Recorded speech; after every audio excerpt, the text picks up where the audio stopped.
আসসালামু আলাইকুম রহমতুল্লাহি ওয়া বারাকাতুহু। আজকের ভিডিওটি কিন্তু খুবই গুরুত্বপূর্ণ এই কারণে জমির পুরাতন দলিল, পর্চা ইত্যাদি সহ জমির আরও গুরুত্বপূর্ণ ডকুমেন্টস কোন অফিসে খুঁজে পাবেন তা জানতে পারবেন আজ।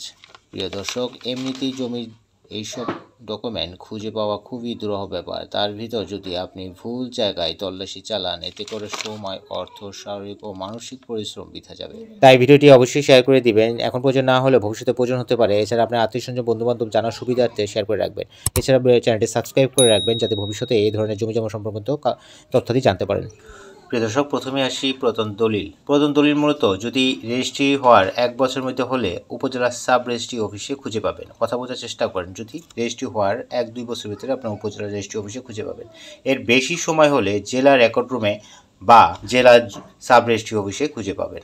দ্বিতীয়ত, খতিয়ান মূলত ইউনিয়ন ভূমি অফিসে খসড়া কপি পাবেন এবং উপজেলা ভূমি অফিসে খসড়া কপি পাবেন, যেগুলো সার্ভে খতিয়ান, এবং জেলা অফিসে গেলে এই খতিয়ানের সইমোহর কপি পাবেন।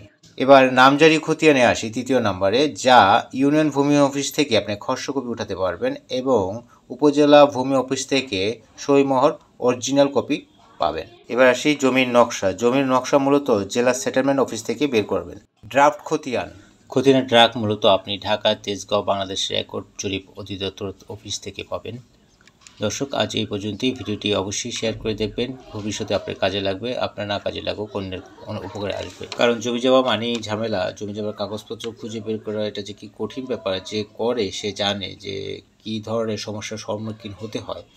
এবং টাকা পয়সা তো আছেই, তার ভিতরে যদি আপনি সঠিক অফিসে এটা খোঁজ খবর না নিতে পারেন, তাহলে তো আপনি আরও প্রেশানের ভিতরে পড়বেন। তো এর জন্যেই এই ভিডিওটি টাইমলাইনে শেয়ার করে রাখবেন যাতে অন্য কেউ জানতে পারে। আল্লাহ হাফেজ।